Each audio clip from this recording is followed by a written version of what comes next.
माता जी, सबसे पहले तो मैं आपको नमस्कार करती हूँ और आपका आशीर्वाद चाहूँगी कि जो भी सवाल आपसे करने जा रही हूँ, अगर मुझसे कुछ गलती हो तो आपसे माफ़ी चाहती हूँ। आपको कब ये चीज़ रियलाइज़ हुई कि आप में कुछ ऐसी शक्ति है जिससे, या डिवाइन शक्ति है जिससे आप लोगों को क्योर कर सकते हैं या लोगों के दिल के भाव जान सकते हैं? पहले तो बात ये कि किसी के दिल के भाव जानने की कोई दिलचस्पी नहीं है मुझे। जी।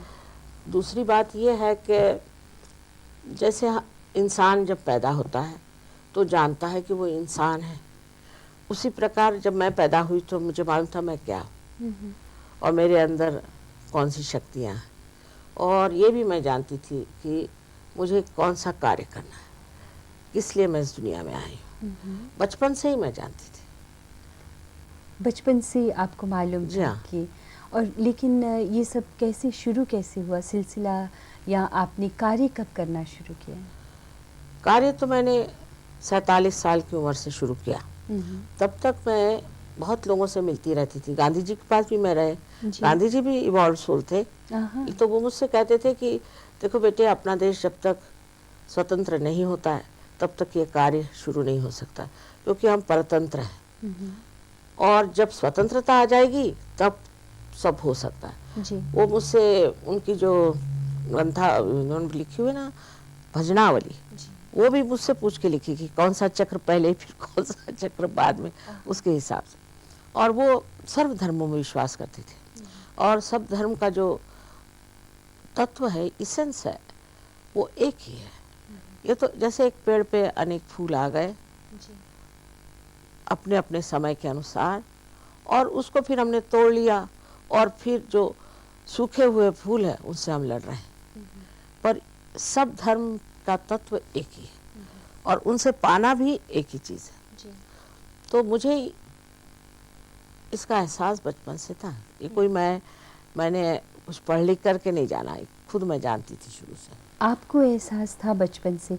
आपके घर वाले, आपके माता जी, पिताजी, क्या आपको एनकरेज करते थे? बहुत। मेरे फादर जो थे, मेरे पिताजी, वो बहुत ज्ञानी आदमी थे, बड़े इवॉल्व सोल थे, और वो उस वक़्त के सेंट्रल असेंबली के, पार्लियामेंट के, कॉन्स्टिट्यूएंट असेंबली के सबके मेंबर्स थे। जी। तो मैं ऐसे सब लोगों से मिली, और इसलिए उनको मिल करके मैं ये सोचती थी कि मनुष्य में ऐसी कौन सी खामियां हैं जिसके कारण वो आत्म साक्षात्कार प्राप्त नहीं कर सकता, और कर तो सकता है, पर एक आदमी को अगर आत्म साक्षात्कार दे तो उससे कुछ लाभ नहीं होता। जी। कोई सी भी डिस्कवरी होती है, समझ लीजिए बिजली की डिस्कवरी हुई, वो अगर एक ही इंसान तक सीमित रहे तो उसका कोई फायदा नहीं। जन साधारण में जाना चाहिए। जी। और यही मेरा कार्य था। मैं जानती थी कि मुझे ऐसी युक्ति ढूंढ के निकालनी है कि जिससे हजारों लोगों को फायदा, आत्म साक्षात्कार हो जाए। जी।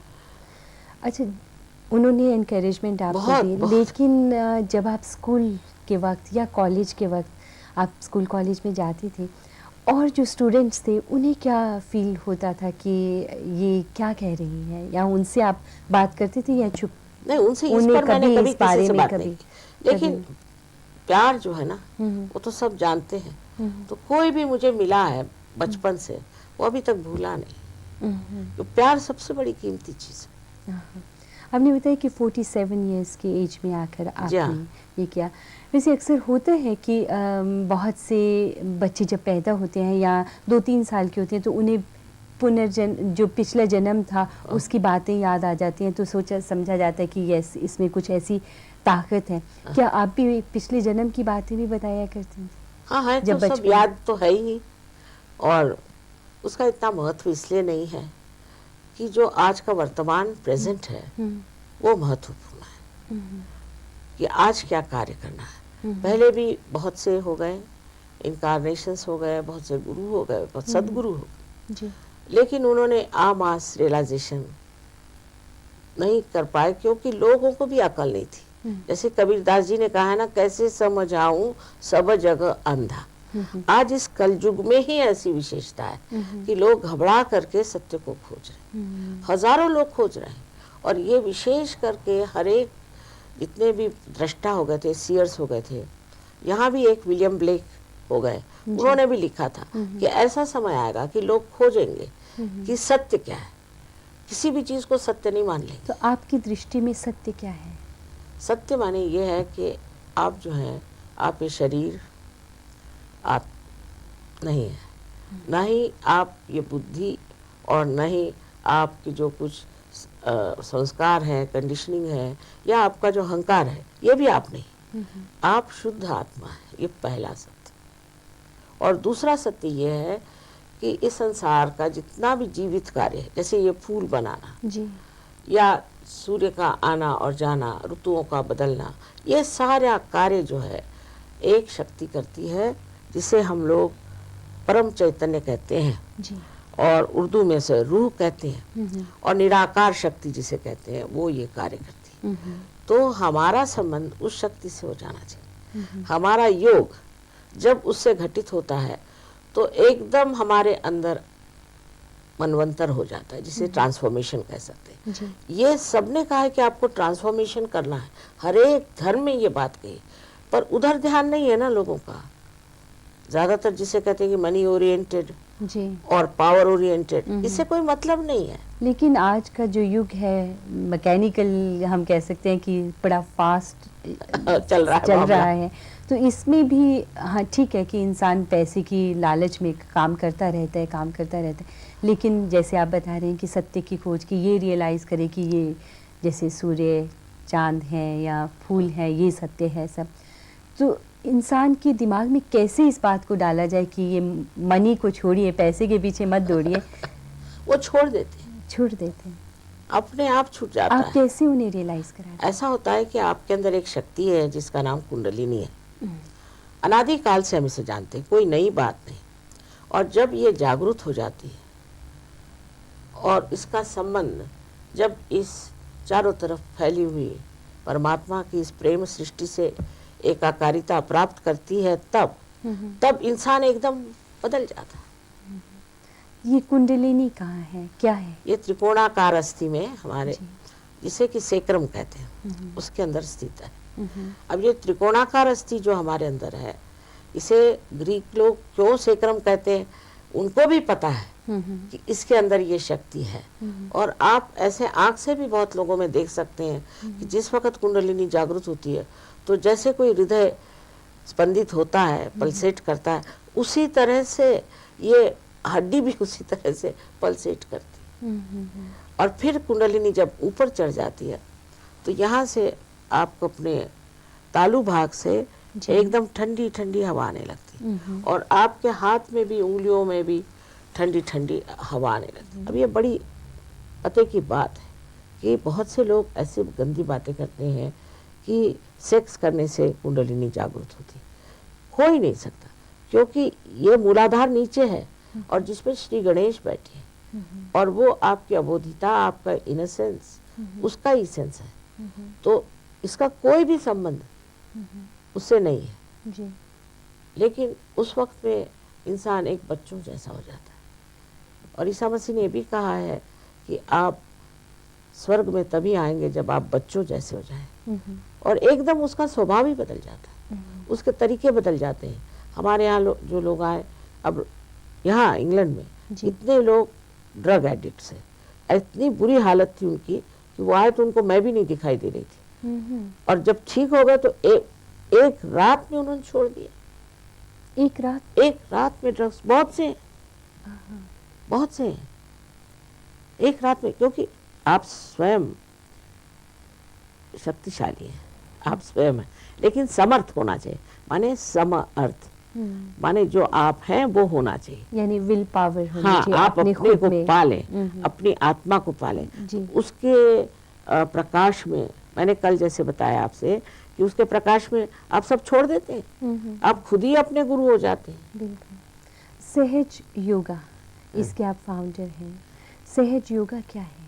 इस सहज के मैं फाउंडर तो कहना नहीं चाहिए, क्योंकि गुरु नानक साहब ने भी सहज समाधि लागो ऐसा कहा हुआ, लेकिन इसका जो व्यापक स्वरूप है वो मैंने किया हुआ है जी। तो सहज का मतलब था, सह माने आपके साथ, जो माने पैदा हुआ। ये योग, ये आपका जन्म सिद्ध अधिकार है और आपको इसे प्राप्त करना चाहिए। उसके सिवा आप में पूर्णता नहीं आ सकती। तो ये सहज योग सहज है। है। माता जी, कल हमने आपको परफॉर्म करते देखा, वहाँ पर आपकी टॉक भी थी रॉयल एल्बर्ट हॉल में, और आपने लेक्चर दिया, वो था सेल्फ रियलाइजेशन पे। हर इंसान अपने आप पर काबू किस तरह से पाले, किस तरह पहचाने कि वो क्या है, जिसके लिए आपने कुछ प्रैक्टिस विद करके हाँ, दिखाई। वो हमें बताइए विस्तार से कि क्या एक ही मीटिंग में या एक ही प्रैक्टिस में अपनी सेल्फ रियलाइजेशन हो जाती है? नहीं नहीं, मतलब जैसे कोई बीज है ना, तो वो अंकुरित होता है। जी। अच्छा, कुछ बहुत फास्ट हो जाता है, किसी को टाइम लगता है। हर एक की अलग अलग प्रणाली है। उसकी वजह ये कि पूर्व जन्म की भी बात होती है, जी। फिर इस जन्म की भी बात है, और इसलिए किसी को ज़्यादा टाइम लगता है, किसी को कम टाइम लगता है। पर जैसे मैं बता रही हूँ कि भारतीय लोग जो कहीं भी हो, वो बहुत जल्दी हो जाते हैं। लेकिन उसका क्या रीज़न है? क्योंकि हम लोग योग भूमि के रहने वाले हैं। हमारा देश जो है चैतन्य से भरा हुआ है। जो देख सकता वही जान सकता है कि ये लोग जब जाते हैं प्रदेश के, जी। तो एयरपोर्ट से उतर करके और चूमते हैं जमीन, चारों तरफ चैतन्य।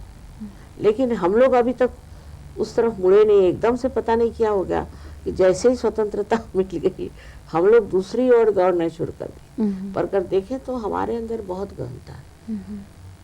आपने कहा कि हमारे भारतीयों को सेल्फ रियलाइजेशन जल्दी हो जाती है, लेकिन मुझे बहुत हैरानी हुई कि रॉयल एल्बर्ट हॉल में 95% होस्ट कम्युनिटी थी और सिर्फ 5% भारतीय थे। इसकी क्या वजह है?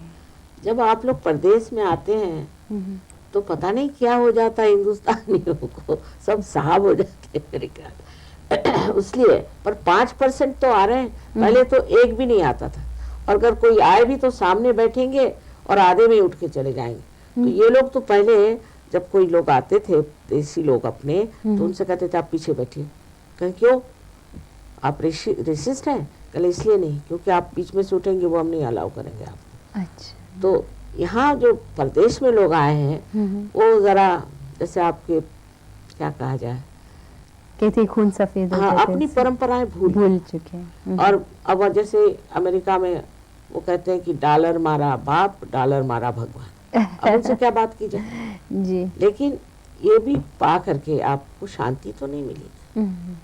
इतना ऐश्वर्य भी मिलने पर मनुष्य समाधान में नहीं, क्योंकि ये तो आपके इकोनॉमिक्स का लॉ है कि wants are not satiable in general। तो आज ये है तो कल वो, तो कल तो वो, माने जो आपकी डिजायर है वो प्योर नहीं है, क्योंकि जो आपको मिल गया तो भी आपको शांति नहीं मिलती, और ऐसे पागल जैसे हम लोग दौड़ रहे हैं। पर इसके बाद जो मिलने का है वो है अपने आत्मा का दर्शन। उसके बाद फिर इंसान अपने आनंद में, जैसे अब हम तो कभी बोर होते ही नहीं जी।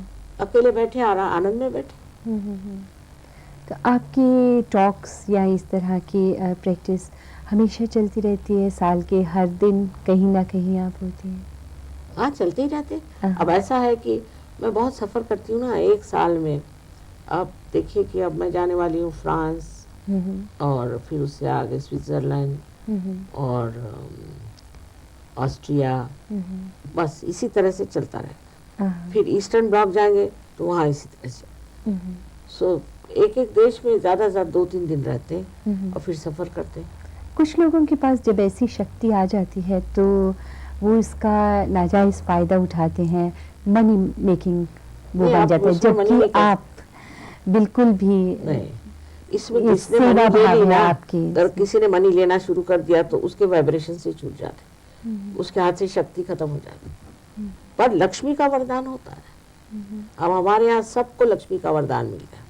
किस तरह से पैसा मिलता है इनको ही नहीं समझ में आता, चमत्कार से पैसे का प्रॉब्लम सॉल्व हो जाता है। लेकिन अगर कोई पैसा बनाना चाहे तो सहयोग से निकाल देते हैं हम लोगों से। अगर वो पैसा बनाता है तो फिर उसको कोई ना कोई ऐसी परेशानी हो जाती है कि वो फिर माफ़ी मांग कर आ जाता है कि भाई अब मैं ये नहीं करूँगा धंधा, बहुत डेंजरस है। माता जी आपकी कुछ आश्रम भी है? हाँ ऐसे तो है ही। अब यही आपके इंग्लैंड लंदन में ही 22 जगह आश्रम है। हाँ। हाँ और वहाँ हर हफ्ते के हफ्ते? हाँ वो हफ्ते के हफ्ते होता है। हाँ। ये लोग करते हैं, अलग अलग घर लेकर के इन्होंने आश्रम बनाए हुए हैं। तो वहाँ इकट्ठे होते हैं तो क्या लेक्चर होता है? वहाँ मेरे लेक्चर्स बहुत सारे हैं और वो सुनाते हैं। अच्छा, रिकॉर्डेड? रिकॉर्डेड जो जी। है वो सुनाते हैं। और आपकी कुंडलिनी में अगर कोई दोष हो हम्म। तो वो भी बता देते हैं कि आपको कौन से चक्र में खराबी है। जैसे कोई बीमार है, उसको तकलीफ है, वो भी ठीक कर देते हैं। और भी आपकी फैमिली का कोई प्रॉब्लम हो, कुछ हो, उसे भी सुलझा देते हैं।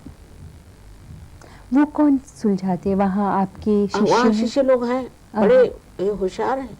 जी, मैं एक बात और जानना चाहती थी कि कल जब रॉयल एल्बर्ट हॉल में भी मैं ऑडियंस में थी और देखा तो साइंटिस्ट एंड डॉक्टर्स वो बहुत ज़्यादा थे। इसकी क्या वजह है? क्या वो ज़्यादा प्रभावित होते हैं नहीं, या? क्योंकि साइंस की भी मर्यादाएं हैं ना। तो अब जिस साइंस की मर्यादा पे पहुंच गए लोग, जी। खासकर रशियन लोग, वो तो बिल्कुल सच को ऐसा मानते हैं कि ये तो साइंस के परे की चीज़ है। जो हम साइंस में बात कहते हैं कि ये बात आप साइंटिफिकली पता लगाइए, जी। तो वो जब देखते हैं तो वो चीज़ मिलती है उनको। जैसे हमने उनसे कहा कि मूलाधार चक्र जो है ये कार्बन एटम से बना है और कार्बन एटम के 4 होते हैं, 4 जैसे हाथ है समझ। और ऐसे श्री गणेश के भी 4 हाथ हैं। अब श्री गणेश को तो लोग नहीं मानेंगे, पर कार्बन एटम तो जानते हैं। तो हमने कहा कि अच्छा कार्बन एटम के एक आप फोटो ले लीजिए और उसका आप एक मॉडल बनाइए और उसे अगर आप देखें, राइट साइड से आप अगर देखेंगे लेफ्ट साइड की ओर तो आपको स्वस्तिक दिखाई देगा, लेफ्ट साइड से आप राइट साइड को देखेंगे तो आपको ओंकार दिखाई देगा, और नीचे से ऊपर देखेंगे तो अल्फा और ओमेगा साथ में। इसका मतलब है क्राइस्ट जो है ये गणेश जी का अवतरण है। ये मुझे कुछ नहीं महसूस होता। ये लोग जब मेरी जय भी गाते हैं तो मैं भी उनके साथ अपनी जय गा लेती हूँ, उसमें मुझे कुछ महसूस ही नहीं होता। मुझे उसकी कोई चीज़ छूती नहीं है, पर इन लोगों को फायदे होते हैं। इन्होंने अपनी तरफ से सब निकाला है, मैं तो कुछ नहीं कहा इनसे, कुछ भी नहीं कहा मुझे नमस्ते करो, पर इन्होंने खुद ही ढूंढ के निकाला। क्योंकि हाथ पर जो है ना आप पता कर सकते हैं सत्य को, अगर कोई कहे परमात्मा है या नहीं पता कर सकते। इसी तरह मेरे बारे में इन लोगों ने सब पता कर लिया। मैं अपने बारे में कुछ नहीं बताती, क्योंकि अगर कोई बताने जाए तो कोई मुझे क्रॉस पे चढ़ा देंगे, नहीं तो मुझे जहर दे देंगे, और मुझे तो काम करने का मरने का नहीं है। इसलिए मैं अपने बारे में कुछ नहीं बताती, पर इन लोगों ने सब मेरे बारे में खोजबीन कर ली। खासकर इंग्लैंड के जो लोग हैं बड़े स्कॉलरली लोग हैं, इन्होंने फौरन पता लगा लिया कि ये कौन चीज़ है और ये किस लिए यहाँ आई है। माता जी बहुत बहुत धन्यवाद आपके वक्त का भी, आपने बहुत बड़ी अच्छी खुशी अच्छी हुई बात की। आप आई यहाँ, बड़ा आनंद आया।